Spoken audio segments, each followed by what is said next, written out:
guys, welcome back to another episode of Year of the Empire. This week we are reviewing Troll. Good movie. That's about it. Yeah. Alright. So tune in 2 weeks when we review... no, seriously, so everyone's heard of Troll 2. That's like the best, worst movie that's ever been made. I've never seen it. Yeah, so maybe we'll review that. We'll see. But... that one's not a Empire Pictures movie, but it is a sequel to this, which is an Empire Pictures movie, so we'll see. But anyways, this is a completely different movie than what you might have heard of from Troll 2. I would say it's a relatively... It's a movie if you're not watching, like, Empire, specifically Empire you might have heard of. Yeah, well, and here's the thing. We have seen this movie before. It's because we were at our local half-price books. I saw a Troll DVD for, like, $6 and I just bought it. To be fair, it was probably less than $6. It was probably a lot less. It was probably like $2. Deal. Please take it.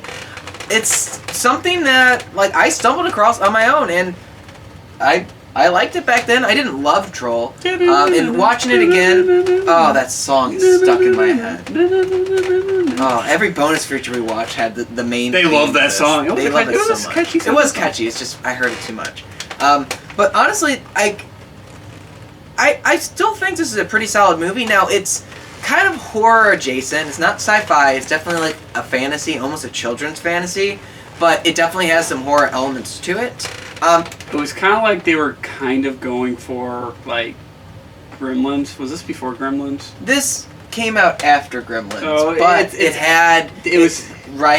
rode that hype train. But there is, Cute I think, little creatures that are like a... Yeah. More or less a kid's movie. That's kind of what it was. I wouldn't say it was exactly a kid's movie, but it wasn't really not a kid's movie. It is like Gremlins. It rode that line really well. Yeah. The Troll looks at a Playboy at one point. Yeah. You don't see anything, but still. Well, yeah. Think of Howard the Duck. That's a PG movie where he looks at a play duck, and you see duck boobs twice. Was that the 80s? Yeah, of course, the 80s was a lawless time. 80s time. was a duck boob kind of decade. We're just going to end it here. I don't know if we can beat that. Okay. So anyways, with Troll. There is one significant difference between this and all those other Gremlin knockoffs, like Ghoulies, for example, is that the main troll is a guy in a suit, which adds a whole nother dimension to it. Because I don't think, because originally it wasn't going to be in the suit. No, they wanted it to be the normal thing you'd expect from Full Moon and Empire Pictures. Which I don't think it would have got even the cult following that it got.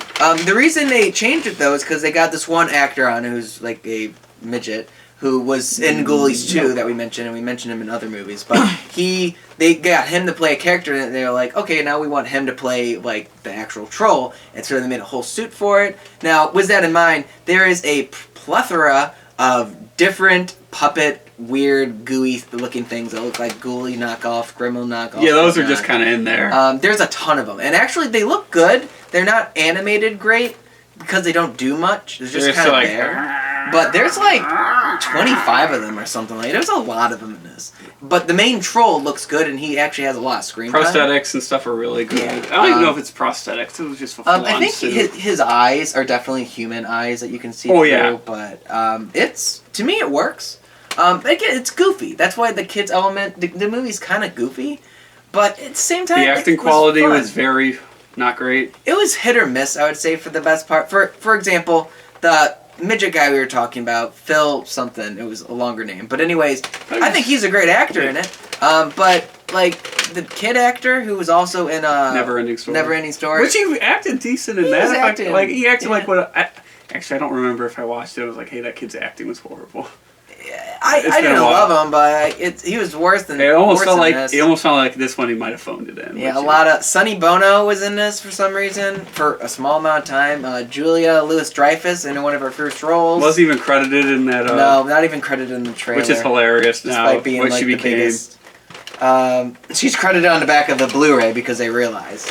They should put her right on the front. Michael Moriarty was a guy I've talked about in past reviews. He's just in a lot of Corman movies, a lot of B movies. And honestly, it was silly, but I kind of dig it. Like, watching it for a second time, I did enjoy it. it wasn't the best movie I could have watched, but for an Empire Pictures movie, I think it definitely had the best, well, maybe not the best production value, because I would put, like, I don't know, maybe Ghoulies 2. You're putting it probably Trancers. solely off of the suit. If you took the suit away, production value was a lot lower. But I was thinking of... The suit suit was really good. All the different... Yeah, the suit was good, but I was thinking of all the different, like, puppets they had in it. Even though they weren't animated well, like... Ghoulies had 4 puppets. This movie has, like, 25 of them. That alone really shows that this had a bigger budget. I think it was like almost $1 million for this. But yeah... $1 million. It still was on, like, a small, like, set that was going on. Like, there wasn't much variety. And when they filmed outside, you can tell that quality dipped. I just like looked up. I'm like, hey, quality dipped. So again, yeah, it wasn't great, but compared to the other Empire Picture movies we've seen, I'd put it right below Trancers and maybe Ghoulies 2. We just had a lot to say about everything else because there was good, bad. This one was just kind of like it was like I was saying, it was just like there's no like movie that kind of goes like this. It was just kind of like that. And I would say the weakest part of this, and I'll get to the plot in a moment, is that there really wasn't a great story going on. It was really episodic, where it's like, it's basically what happens is this troll, the Harry Potter family, moves into a apartment complex. It's hilarious. They're called Harry Potter. Yeah, Harry Potter Senior and Junior. What are the odds of that? Who knows, J.K. Rowling. So they move into an apartment complex, and there's a troll living in the basement who possesses the little girl. And the girl then goes on a rampage by going to each of the different apartments, and she, like, turns them into, like, trolls. And the fire alarm goes off, and that's the sole purpose of that was to introduce everybody. Yep. And then that lingered on that way too long. Personally. And then, like, then you never see these characters again until their scenes. Until they need to die. Yep. Until it's their apartment's turn. You never see them until it's their turn. And... it would just feel so episodic that it was like, okay, we're here now. Okay, let's do the same thing in this apartment and the same thing in this apartment. One of the tenants is like a old witch that put the troll, this sorcerer, into the troll's body, and she like becomes her younger self, which is cool because it's like the mom and the daughter in real life play the character, and she like helps get rid of the troll and teaches Harry Potter Jr. how to save the day and save his little sister. Then you find out he's a wizard.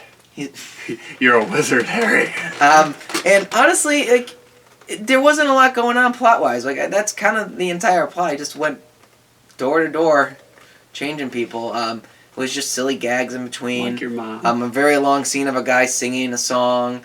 I think he was singing. He was lip-singing and dancing. It's so weird. It's just, a lot of things were just taking up time. But, you know, remember at the very end, when he goes into one of the apartments to get his Harry Potter Jr. to get his little sister, they fight like this giant troll with like bat wings and whatnot. That looked pretty cool. Again, they don't do much with it. Like the Ewok movies from... Yeah. The Caravan of Courage and the Battle for Endor. Yeah, watch those. Now everyone was watching them. We were watching them before they were Yes, they're on Disney Plus now, but like we had them on DVD. Which, you know, the DVDs for the longest time went for like $80. Yeah. And we got them when we were young, so it was like, yeah. But yeah, Troll, from what we've seen with the Empire Picture movies, it actually is definitely one of the better ones so far. Yeah, Troll was... But... I'd probably watch that again. Like, I would say the effects were kind of cool. Is just that sheer amount of puppets they had, but... The acting was alright, the plot was in. The locations were sometimes they did some cool stuff with it, by like the growth of like the plants and whatnot. Yeah, like all the special effects were, which a lot of times with I noticed was Empire and Full Moon, they kind of bank off the effects because everything else is kind of garbage. Yeah. Now I will say Empire has better plots and acting than Full Moon typically does, but especially later day Full Moon. Not like that first like few years. Like Puppet Master was like right on key to what a good Empire Pictures movie was. But this, it's all right. I don't think this is like any like huge classic, but I definitely wouldn't like I stumbled across this movie on its own and I enjoyed it on its own. If you are watching Empire Picture movies, it is like one of the essential worth watches. watching. I don't think anybody's going through their time and watching Empire Picture not movies. as good as Trancers. That's kind of the most important thing. Highway to the Danger Zone. Okay. So, yeah, I would say recommend Troll just on the basis of as far as like those ripoffs of how I should be been doing this whole time is just like, would you watch it again? Yes or no? Yeah. That's probably a good indication. Yeah, I'd watch that again. Will I watch that again tomorrow? No. Will I watch it again in a month from now? Probably not. No. Probably in the next year? No. Well, I haven't watched it again. No. Will I ever? Probably not. Probably not. But if it came on, I'd watch it. Yeah, because we're going to be watching TV and Trolls are just going to come popping on. Hot damn! So, yeah, I don't have much more to say about Troll. I think it's a very serviceable movie, but I don't think it's... If you have kids, too, it's a good. It would be a good, like, if they like Gremlins, I'd show them this. Yeah. The kids would think it's a phenomenal movie, I think. Yeah, no, if I was a kid, I probably would love this. Yeah, they'd be like, yo, that's a good movie, bro, and you'd be kids like... Kids don't know any better. Yeah, there's so many movies I watched as a kid where I'm like, that was a great movie, and then Master of the Skies. I was literally about to say that. I knew exactly Master of the Skies is going to be a good movie. I think that for me and him, that is the movie that we loved and we watched and we made our mom watch so much. Oh my god! And then we tried to watch it again. I have it on DVD. It's hard to watch, and it's just like very hard. And it's like, I can see why this almost killed this, like, ended his career. It did pretty much end his career. Yeah, okay, I can see why. Yeah. So, anyways, we're not here to talk about Master of the Skies. Unless you guys want us to review it. Don't say anything in the comments, please. We'd have a field day with that. Now, we do have plans to review the other Troll movies. There are other sequels beyond Troll 2. Oh my god!